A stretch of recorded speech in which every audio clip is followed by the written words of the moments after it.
आज हम बिल्कुल रेस्टोरेंट जैसा नवाबी पनीर बनाएंगे जिसको बनाना बहुत ही आसान है। तो इस नवाबी पनीर को बनाने के लिए किसी भी एक पैन में या फिर कढ़ाई में आपको लेना है एक बड़ी चम्मच तेल। इसी के साथ हम इसमें ऐड करेंगे एक बड़ी चम्मच बटर। बटर के साथ साथ हमने इसमें तेल का इस्तेमाल इसलिए किया है ताकि ये जो बटर है ये जल ना जाए। जब बटर अच्छे से मेल्ट हो जाए और गर्म हो जाए उसके बाद हम इसमें ऐड करेंगे एक छोटी चम्मच क्यूमिन सीड यानी कि जीरा, और इस जीरा को हमें अच्छे से स्प्लटर होने देना है। जब जीरा स्प्लटर हो जाए और इसमें से बहुत ही बढ़िया सी खुशबू आना शुरू हो जाए तब हम इसमें कुछ और खड़े मसाले ऐड करेंगे। तो ये मैंने ली है 2 छोटी इलायची यानी कि हरे इलायची, 4 से 5 क्लव्स यानी कि लौंग, और फिर ये मैंने 2 से 3 एकदम ही छोटी छोटी दालचीनी का भी इस्तेमाल किया हुआ है। अब इन खड़े मसालों को हम स्लो फ्लेम पर कुछ सेकंड्स के लिए भूनेंगे। फिर हम इसमें ऐड करेंगे एक बड़ी साइज का प्याज, और इस प्याज को मैंने रफली चॉप करके रखा हुआ था। अब इस प्याज को हम तब तक भूनेंगे जब तक ये हल्का सा सुनहरा यानी कि गोल्डन ब्राउन नहीं हो जाता। प्याज को हमें बहुत ही ज्यादा भी ब्राउन नहीं करना है। जब ये हल्का सा सुनहरा होने लगे तब हम इसमें ऐड करेंगे अदरक। तो ये मैंने 1 इंच अदरक का इस्तेमाल किया हुआ है। इसी के साथ हम इसमें ऐड करेंगे 7 से 8 गार्लिक क्लव्स यानी कि लहसुन की कलियां, और 1 से 2 हरे मिर्च जिसको हमें बीच में से स्लिट कर लेना है। अब इनको भी हम मीडियम फ्लेम पर तकरीबन 1 मिनट के लिए भूनेंगे। अब इसमें जाएगा 1/4 कप काजू यानी कि कैशू नट्स। तो मैंने टूटे फूटे काजू का इस्तेमाल किया हुआ है जो कि थोड़े से किफायती पड़ते हैं। और इसी के साथ इसमें जाएगा 1/4 कप मेलन सीड्स यानी कि खरबूजे के बीज। अब इस काजू को और खरबूजे के बीज को हम इसमें एक बार मिक्स करेंगे। आज तो हम ये नवाबी पनीर बना रहे हैं, लेकिन आपको और कौन सी सब्जियों की रेसिपीज देखनी है ये आप मुझे कमेंट्स में जरूर लिखकर बताइएगा ताकि मैं आपके साथ वो सारी रेसिपीज जल्द से जल्द शेयर कर सकूं। फिर हम इसमें थोड़ा सा पानी ऐड करना है। तो ये मैंने तकरीबन 1 छोटे ग्लास जितना पानी का इस्तेमाल किया हुआ है। और अब इसी के साथ हम इसमें थोड़ा सा नमक भी ऐड करेंगे। अब इसको ढक कर हमें इसे स्लो फ्लेम पर तकरीबन 3 से 4 मिनट के लिए और पकाना है ताकि ये जो काजू और मेलन सीड्स है ये अच्छे से सॉफ्ट हो जाए। इनको हम सॉफ्ट इसलिए कर रहे हैं ताकि इसकी पेस्ट बनाने में हमें काफ़ी आसानी हो। चलिए तकरीबन 3 मिनट हो चुकी है और जो काजू और मेलन सीड्स है ये भी अब अच्छे से सॉफ्ट हो चुके हैं। तो अब आपको गैस की फ्लेम को ऑफ करना है और इसको आप पूरी तरीके से ठंडा होने दें। और जब एक बार ये पूरी तरीके से ठंडा हो जाए उसी के बाद आपको इसको एक मिक्सर जार में ट्रांसफर करना है और फिर इसको ब्लेंड करके आपको इसकी एकदम ही स्मूथ पेस्ट बनाकर रेडी करनी है। अब चाहो तो इस पेस्ट को बनाने के लिए थोड़ा सा और पानी का इस्तेमाल कर सकते हो। चलिए जैसे कि आप देख पा रहे हो कि ये जो पेस्ट है बनकर रेडी हो चुकी है, तो अभी फिलहाल हम इसको साइड पर रखेंगे। अब वापस उसी पैन में हम लेंगे 1 बड़ी चम्मच तेल और 1 बड़ी चम्मच बटर। जब बटर मेल्ट हो जाए और गर्म हो जाए उसके बाद जो हमने प्याज, काजू और मेलन सीड्स की पेस्ट बनाकर रेडी की हुई थी वो हमें इसमें ऐड करनी है। लेकिन इस पेस्ट को हम ऐसे ही नहीं डालेंगे, इस पेस्ट को हम छान कर इस्तेमाल करेंगे ताकि इसमें जो भी रेशे वगैरह हो तो साइड पर निकल जाए।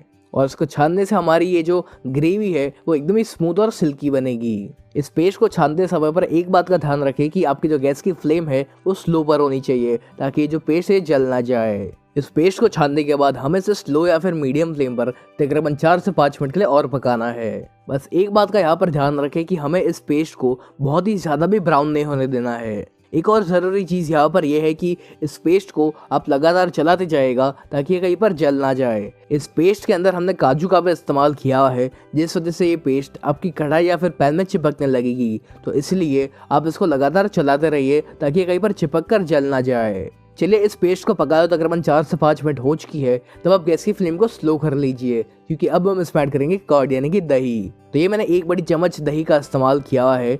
यदि इस समय पर आपकी गैस की फ्लेम हाई पर होगी या फिर मीडियम पर होगी तो ये जो दही है ये फट सकता है।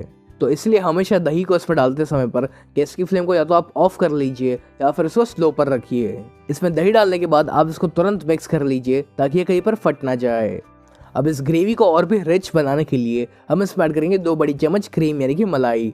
तो मैंने घर की बनी हुई मलाई का इस्तेमाल किया हुआ है। आप चाहो तो जो मार्केट में फ्रेश क्रीम मिलती है उसका भी इस्तेमाल कर सकते हो। इसी के साथ हम इसमें ऐड करेंगे स्वाद अनुसार नमक, लेकिन ध्यान रहे कि हमने पहले भी नमक का इस्तेमाल किया हुआ है तो इसलिए इस समय पर बहुत सारा नमक ना डालें। फिर मसालों में हमें इसमें ऐड करना है 1 छोटी चम्मच धनिया पाउडर यानी कि कोरिएंडर पाउडर और आधा छोटी चम्मच काले मिर्च पाउडर यानी कि ब्लैक पेपर पाउडर। ये जो नवाबी पनीर की ग्रेवी होती है इसके अंदर लाल मिर्च पाउडर या फिर हल्दी का इस्तेमाल नहीं किया जाता। अब बस इसको हम एक बार अच्छे से मिक्स करेंगे और इसे स्लो फ्लेम पर तकरीबन 2 मिनट के लिए और पकाएंगे। अब इस ग्रेवी को थोड़ा सा पतला करने के लिए हमें इसमें पानी का इस्तेमाल करना पड़ेगा। तो जिस मिक्सर जार में मैंने ये पेस्ट बनाई हुई थी उसको साफ़ करने के लिए जिस पानी का मैंने इस्तेमाल किया हुआ है वही पानी मैं इसमें ऐड कर रहा हूँ। अब इसमें जाएगा आधा छोटी चम्मच गरम मसाला। तो ये मैंने घर का बनाया हुआ गरम मसाला यूज़ किया हुआ है। और यदि आपको भी जानना हो कि घर पर गरम मसाला कैसे बनाया जाता है तो आप मुझे कमेंट्स में ज़रूर लिखकर बताइएगा, मैं उसके वीडियो की लिंक आपके साथ ज़रूर शेयर करूँगा।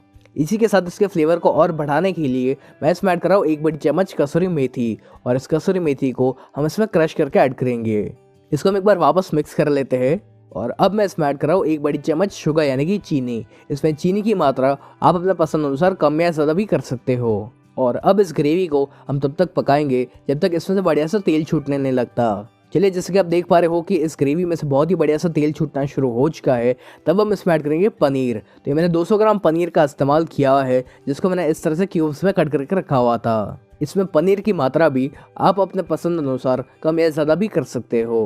मुझे ये ग्रेवी अभी भी काफ़ी गाढ़ी लग रही है, तो इसलिए मैं इसमें और पानी का इस्तेमाल कर रहा हूँ। अब बस इसे एक आखिरी बार ढक कर हम इसको स्लो फ्लेम पर और 2 मिनट के लिए पकाना है, ताकि जो पनीर है ये अच्छे से सॉफ्ट हो जाए। चलिए, तकरीबन 2 मिनट हो चुकी है और ये हमारा एकदम ही रिच और क्रीमी नवाबी पनीर बनकर रेडी हो चुका है। तो चलिए अब हम इसको सर्व करेंगे। इस नवाबी पनीर को आप तंदूरी रोटी या फिर नान वगैरह के साथ सर्व कर सकते हो। इस नवाबी पनीर में थोड़ा सा केसर का भी इस्तेमाल किया जाता है, तो ये मैं इसके ऊपर थोड़ा सा केसर भी ऐड कर रहा हूँ। और अब सबसे आखिर में हम इसको धनिया से गार्निश करेंगे। तो लीजिए, हमारा एकदम ही डिलीशियस नवाबी पनीर तैयार है। अगर एक बार आप इस तरीके से भिंडी की सब्जी बनाओगे तो कसम से कह रहा हूँ आप अपनी उंगलियां चाटते रह जाओगे। तो ये जो दही भिंडी हम बनाने जा रहे हैं, इसको बनाने के लिए हमें चाहिए 250 ग्राम भिंडी। और इस भिंडी को मैंने पानी में अच्छे से वॉश कर लिया था और वॉश करने के बाद मैंने इसे कपड़े से पोंछ के रखा हुआ है। फिर हमें इस भिंडी को इस तरह से मीडियम साइज के टुकड़ों में कट करना है। तो इनको मैंने तकरीबन 1 इंच के साइज में कट किया हुआ है। अब किसी भी एक पैन में या फिर एक कढ़ाई में हम लेंगे तकरीबन 2 से 3 बड़ी चम्मच तेल। फिर जब तेल गर्म हो जाए तब जो भिंडियों को हमने काट के रखा हुआ था वो हमें इसमें ऐड करनी है। और फिर इस भिंडी को हम स्लो या फिर मीडियम फ्लेम पर तकरीबन 2 से 3 मिनट के लिए पकाएंगे। इस भिंडी को अभी फिलहाल आपको पूरी तरीके से नहीं पकाना है, इसको बस हम तब तक पकाएंगे जब तक इसका जो रंग है वो हल्का सा चेंज नहीं हो जाता।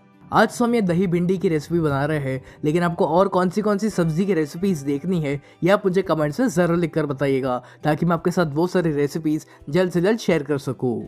चलिए, इस भिंडी का जो रंग है ये हल्का सा चेंज होने लगा है, तो अब हम इसको बाहर निकाल लेंगे। अब उसी तेल में हमें ऐड करना है 1 छोटी चम्मच क्यूमिन सीड्स यानी कि जीरा। और इस जीरा को हम अच्छे से स्प्लटर होने देंगे। जब जीरा अच्छे से स्प्लटर हो जाए और इसमें से बहुत ही बढ़िया सी खुशबू आना शुरू हो जाए, तब हमें इसमें ऐड करना है 2 बारीक कटे हुए प्याज यानी कि अनियंस। और इस प्याज को हम मीडियम फ्लेम पर तब तक भूनेंगे जब तक कि हल्का सा गोल्डन ब्राउन यानी कि सुनहरा नहीं हो जाता। प्याज जब हल्का सा सुनहरा होने लगे तब हम इसमें ऐड करेंगे आधा छोटी चम्मच गार्लिक पेस्ट यानी कि लहसुन की पेस्ट और आधा छोटी चम्मच अदरक की पेस्ट यानी कि जिंजर पेस्ट। और इसी के साथ मैं इसमें ऐड कर रहा हूँ 2 हरे मिर्च, जिसको मैंने बीच में से स्लिट कर लिया था। और अब इस अदरक, लहसुन और हरे मिर्च को हम 1 या 2 मिनट के लिए और पकाएंगे। अब आप गैस की फ्लेम को ऑफ कर लीजिए, क्योंकि अब हम इसमें कुछ मसाला ऐड करेंगे। तो पहले इसमें जाएगा 1/4 छोटी चम्मच हल्दी यानी कि टर्मरिक, 1 छोटी चम्मच लाल मिर्च पाउडर। आपको इस सब्जी को कितना तीखा रखना है उस अनुसार आप लाल मिर्च पाउडर की मात्रा कम या ज़्यादा कर सकते हो। फिर इसी के साथ हम इसमें ऐड करेंगे आधा छोटी चम्मच धनिया पाउडर और आधा छोटी चम्मच जीरा पाउडर यानी कि क्यूमिन पाउडर। फिर मैं इसमें ऐड कर रहा हूँ 1/4 छोटी चम्मच गरम मसाला। और अब सबसे आखिर में हमें इसमें ऐड करना है स्वाद अनुसार नमक। अब इन सारे मसालों को आपको स्लो फ्लेम पर तकरीबन 2 मिनट के लिए पकाना है, ताकि इसका जो भी कच्चापन है वो चला जाए। चलिए, तकरीबन 2 मिनट हो चुकी है और जो मसाले हैं ये अच्छे से पक चुके हैं। तो अब आप गैस की फ्लेम को ऑफ कर लीजिए, क्योंकि अब हम इसमें ऐड करने जा रहे हैं दही। यदि आपके जो गैस की फ्लेम है ये हाई पर होगी या फिर अगर आपका तवा बहुत ही गर्म होगा तो जो दही है वो तुरंत फट जाएगा।